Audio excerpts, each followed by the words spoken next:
berada di hari Kamis.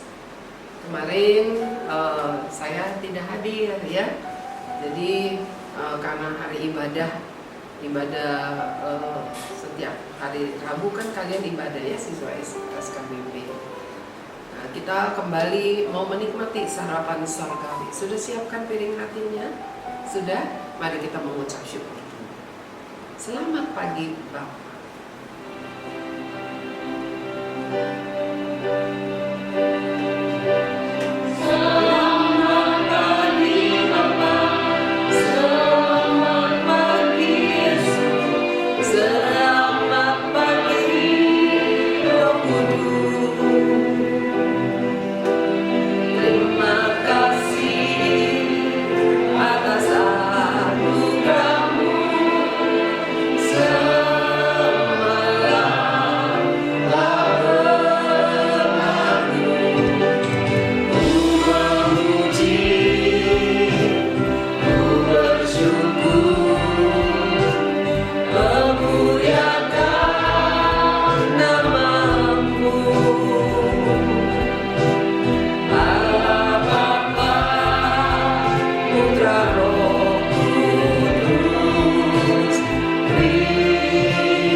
Kami senang sekali meskipun sudah setiap hari kami naikkan pujian ini, kami menjadi bersuka cita karena kami diingatkan bahwa ada Tuhan yang menjadi gembala kami, yang memelihara hidup kami hari lepas hari, dan yang menjadikan kami patut mengucap syukur kepada Tuhan setiap hari. Terima kasih ya Tuhan untuk hidup ini. Terima kasih untuk hari-hari yang Tuhan percayakan di dalam diri kami. Ini piring hati kami sudah siapkan. Isi penuh dengan sarapan-Mu ya Bapa, sarapan sorgawi. Kami mau dikenyangkan olehnya. Dalam nama Tuhan Yesus, amin. Tuhan Yesus sangat luar biasa. Masih ingat 2 hari yang lalu firman Tuhan, kita masih berbicara tentang gembala dan domba. Bahwa Yesus Tuhan adalah gembala kita. Hari ini Yesus Tuhan gembalaku. Kalau 2 hari yang lalu berbicara tentang gembala yang baik. Gembala yang baik tidak manjat tembok ya, tapi dia ketuk pintu. Lalu gembala yang baik kenal domba-dombanya. Dia tahu siapa kamu, dia tahu siapa saya. Hari ini kita mau lihat di dalam Mazmur pasal 23 ayat yang pertama sampai ayat yang ketiga. Ya, di hari pertama kita sudah naikkan pujian dari ayat ini. Yesus adalah Tuhan kita, adalah gembala kita. Ya, boleh kali ya kita nyanyi dulu ya, Mr. Yonas. Kita naikkan dulu pujian bersama.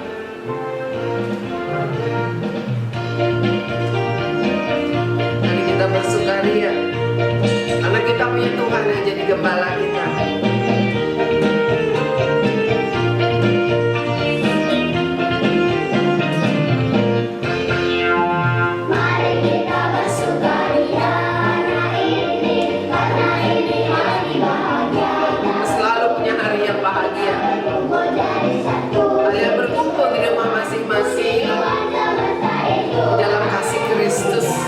Meskipun mungkin ada hal-hal yang membuat kamu tersentuh, tapi ingat, Tuhan Yesus bilang hilangkan hati yang sedih, sebab Dia sudah berikan damai sukacita dalam hidup kita. Amin. Tuhan Yesus luar biasa. Tetap berbahagia karena kita tidak pernah berubah statusnya domba gembalaan Tuhan. Mazmur 23 ayat pertama sampai ayat ketiga kita akan baca bersama-sama. Kalian baca di rumah, keluarkan suaranya ya. Saya juga keluarkan suara membaca. Tuhan gembalaku yang baik. Tuhan adalah gembalaku, akan kekurangan aku. Ia membaringkan aku di padang yang berumput hijau. Ia membimbing aku ke air yang tenang.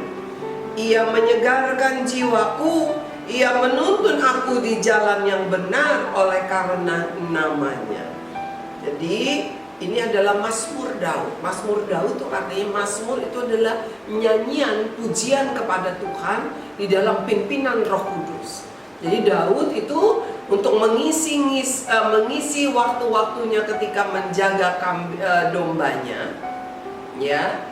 Jadi dia duduk, begitu seringkali kalau saya lihat di gambar-gambarnya duduk memainkan kecapi. Dia pintar main kecapi sampai dipanggil untuk menghibur Raja Saul. Kalau di Alkitab mencatat demikian. Dia main kecapi sambil menunggu domba-dombanya, ya. Dan dia naikkan pujian ini di dalam pimpinan Roh Kudus. Dia naikkan pujian, Tuhan adalah gembalaku, takkan kekurangan aku. Ya. Saya percaya bahwa ketika Daud menaikkan pujian ini, dia sangat terinspirasi dengan apa? Dengan pekerjaannya sehari-hari, yaitu menggembalakan domba. Dia lihat domba-domba peliharaannya, domba ternak-ternak dia melihat bahwa dia tidak pernah membawa dombanya, ya, kelaparan. Dia tidak akan pernah biarkan dombanya kelaparan. Di hari pertama saya ceritakan bagaimana Mr. Teguh di masa kanak-kanak waktu masih SD, dia menjadi penggembala domba, begitu ya. Meskipun capek-capek pulang sekolah, habis makan dia buru-buru harus pergi ke padang rumput, sabit rumput, bawa kasih dombanya makan. Dan dombanya belum makan. Dan domba itu maunya rumput yang segar. Dan sore dia harus bawa pergi ke padang rumput, nungguin, jagain. Sementara yang punya ternak sapi, yang punya ternak kambing, begitu ya, kerbau, nggak perlu tungguin, biarin aja, dilepasin aja.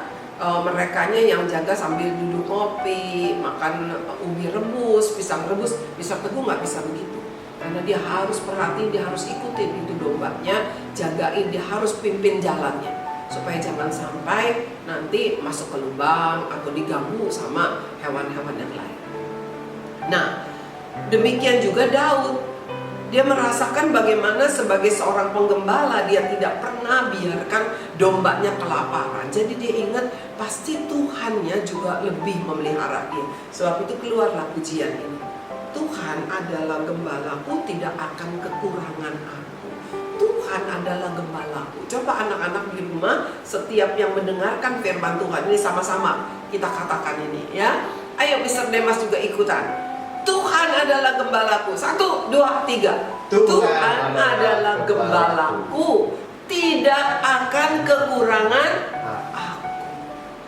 Ingat, Tuhan bilang dia adalah gembala kita. Bukan saya yang bilang loh.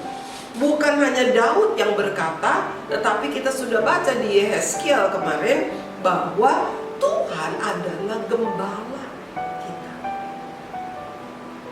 Dia bukan sekedar jadi gembala aja, tetapi dia katakan dia menjamin kebutuhan hidup kita. Tidak akan kekurangan aku. Tidak akan kekurangan aku. Tapi kok suka kurang? Sebenarnya bukan kurang. Tuhan pasti kirim tepat pada waktunya. Ya. Saya ingat satu kesaksian begini. Entah saya pernah saksikan atau tidak. Ada seorang anak perempuan, waktu itu baru, seingat saya sih SMP, ya. Dia sudah tidak punya ayah. Hanya ada ibu mamanya yang ya cuman usaha, cuman jualan kecil-kecilan. Hidup mereka pas-pasan. Anak perempuan ini sepatunya sudah rusak. Jadi kalau jalan tuh sepatunya minta makan. Dan terbuka soalnya begitu, susah sekali. Tapi mereka nggak punya uang untuk bisa beli sepatu baru. Tapi mereka percaya kepada Tuhan. Mereka berdoa, ya, sepatunya masih bisa dijahit, gitu. Tapi biarpun bisa dijahit, lama-kelamaan sol bawahnya, bagian bawahnya juga sudah tipis. Mereka berdoa minta sepatu yang baru, dan mereka percaya bahwa ketika sepatu itu benar-benar sudah tidak bisa dipakai lagi, pasti Tuhan sudah sediakan sepatu yang baru. Lalu satu hari mamanya lewat di daerah Cengkareng, kalian tahu kan? Ada teater, yang katanya daerah teater, daerah toko Sahabat sih. Dulu di situ toko yang ramai sekali. Ada toko sepatu, ya. Jadi dia melewati satu rumah dekat situ, gang dekat situ, di belakang kantor polisi tuh, ya, pos polisi yang di teater situ. Lewatin rumah itu, banyak sepatu lagi dijemur, ya. Jadi mamanya ini tanya, kenapa nih sepatu banyak begini, puluhan lagi dijemur begitu, basah semuanya. Terus tukang sepatunya bilang begini, itu pemilik yang rumah itu ternyata penjual sepatu di dekat daerah situ. Dia bilang kemarin terjadi kebakaran kecil, tapi sempat dipadamkan di toko sebelah. Jadi karena disiram semua sepatunya basah dan nggak mungkin lagi dijual, kecuali apa? Dibagikan saja. Jadi dibilang, Enci mau sepatu ini, sepatu anak sekolah tapi ini sepatu hitam, silakan ambil. Waduh, mamanya bilang, waduh, ada nggak yang nomor segini? Ada katanya. Dia ambil satu pasang, meskipun basah, tapi bisa dijemur. Ternyata tukangnya orang ini bilang, ambil lebihan Ci, ambil lebihan, nggak apa-apa. Ini udah nggak mungkin bisa dijual. Jadi saya cuma bisa bagi. Kasihan juga ya, mau dibayar murah juga nggak mau, jangan. Karena sepatu itu sudah dalam keadaan basah. Mudah-mudahan katanya masih tetap bisa dipakai. Waduh, dia senang banget, ya. Lalu dia ambil 2 pasang, cukup katanya 2 pasang. Jadi saya mau bilang anak-anak, banyak cara Tuhan mencukupi kekurangan kita, ya. Tapi Dia tidak pernah biarkan engkau kekurangan. Firman Tuhan tidak pernah berdusta. Kita baca lagi. Ia membaringkan aku di padang yang berumput hijau. Wah, lihat tuh, ya, domba-domba, ya. Di belakang Miss Grace ini kelihatan kan? Ya, latar belakangnya ada domba-domba yang sedang di rumput yang hijau. Karena tidak pernah membawa domba ke rumput, padang rumput yang kering rumputnya. Karena domba makanannya rumput. Kalau kambing makannya apa? Tanaman yang pucuk, yang muda-muda. Jadi kalau kambing kalau makan suka sambil berdiri kan? Ya, so, dia rambat itu pohon. Saya ingat di kuburan di makam mami saya pernah tanam pohon bunga, habis selalu dimakan kambing. Jadi saya tanam pohon yang kambing tidak suka. Jadi baru bisa awet. Habis semua dimakan kambing. Mau tinggi kayak apapun, kambingnya bisa berdiri setingginya dia makan itu semua, dia tarik begitu, ya, seperti itu. Domba nggak begitu. Domba makannya rumput, dia mau rumputnya yang segar. Ayat kedua bilang katanya, ia membaringkan aku di padang yang berumput hijau. Coba bayangin, bukan hanya sekedar makan di padang yang berumput hijau yang segar, bukan rumput yang kering, tapi domba-domba itu juga bisa berbaring dengan tenang, aman. Ya. Kemudian dikatakan lagi ayat yang ketiga, ia menyegarkan jiwaku, ia menuntun di jalan yang benar oleh karena namanya. Artinya firman Tuhan, Daud bilang, karena aku dombanya, ia juga menyegarkan jiwaku. Artinya dia menghibur. Kan waktu kita dengar kisah Daud melawan Goliat, Daud sedang menggembalakan domba, dipanggil ayahnya untuk menengok kakaknya di medan pertempuran. Jadi sehari-hari Daud itu ada di padang gembala. Menjadi gembala saat itu jauh dari rumah, jadi nggak setiap hari pulang. Ya, kadang-kadang mungkin Daud sedih, kangen rumah, tapi kan nggak bisa setiap hari pulang. Harus sampai dombanya benar-benar kenyang, benar-benar ini baru bisa pulang sesekali. Nah, anak-anak yang Tuhan sayang, saudara-saudariku, ibu bapak, Tuhan adalah gembala kita. Kita tidak perlu takut kekurangan, karena ayat berkata, takkan kekurangan aku. Dia tidak biarkan kita kekurangan, bahkan dia baringkan kita di rumput yang hijau. Domba berbaring di mana di sekitarnya makanan yang dia bisa makan. Dia bisa sambil baringan kali makan, ya. Saya nggak tahu juga nih, saya bukan gembala domba. Tapi coba bayangin ada domba berbaring, di sekelilingnya tuh rumput. Rumput itu kan makanan.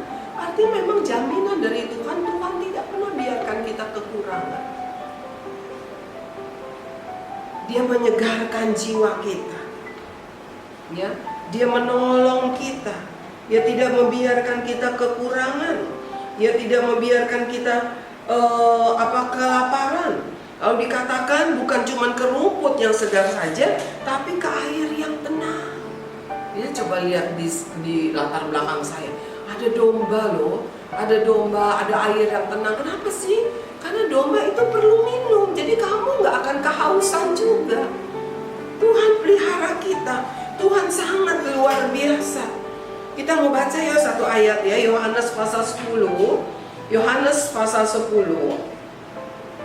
Saya tambahkan satu ayat, Tuhan ingatkan saya kepada satu ayat. Yohanes pasal 10 ayat yang ke-11. Ya.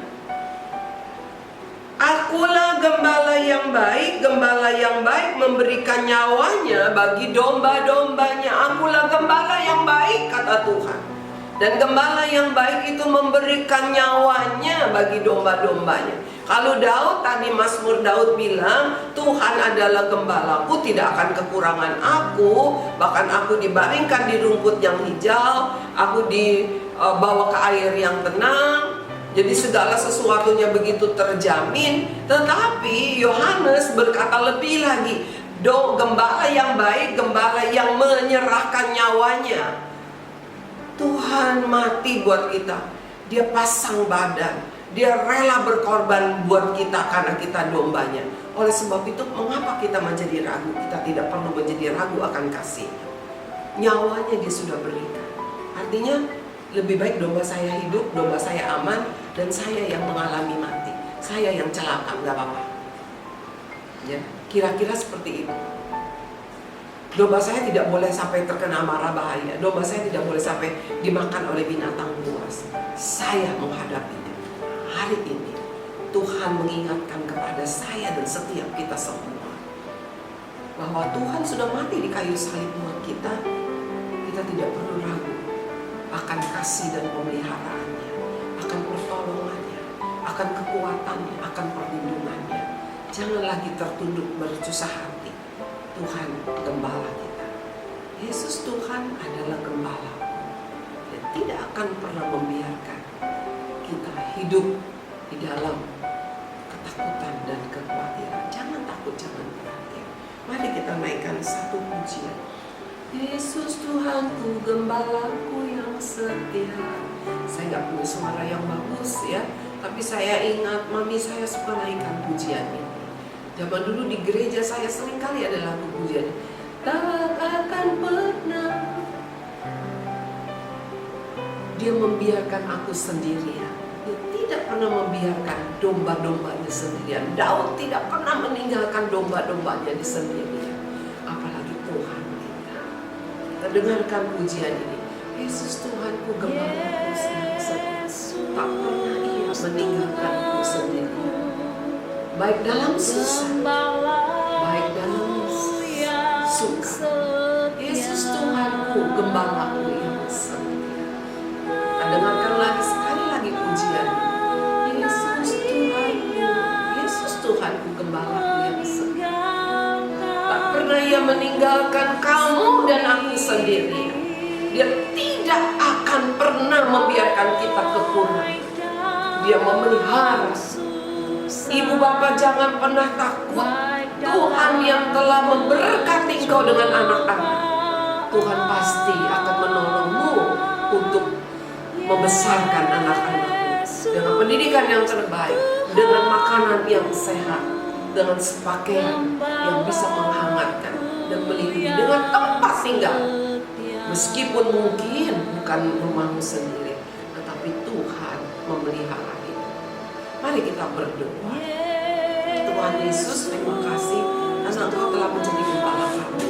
Dan Engkau gembala yang tidak pernah membiarkan kami domba-domba-Mu sendiri. Engkau tidak pernah membiarkan kami kekurangan. Bahkan Engkau membawa kami kepada air yang tenang supaya kami bisa minum, kami bisa disegarkan. Terima kasih ya Tuhan, ampuni kalau kami seringkali ragu, kami khawatir dengan hidup kami. Kami pikir benarkah ada Tuhan memelihara kami? Mengapa keadaan kami seperti ini terus?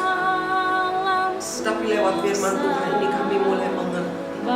Ketika mungkin kami tidak punya makanan untuk esok hari, bukan berarti Tuhan tidak memelihara kami, tetapi Tuhan mengirimkannya, mengadakannya tepat pada waktunya. Dan kami harus berharap kepada Tuhan. Gembala kami bukan berharap kepada manusia. Terima kasih ya Tuhan. Bapa, secara pribadi hamba berdoa untuk para orang tua. Tuhan tahu pergumulan mereka, Tuhan tahu khawatir mereka, Tuhan tahu susah mereka.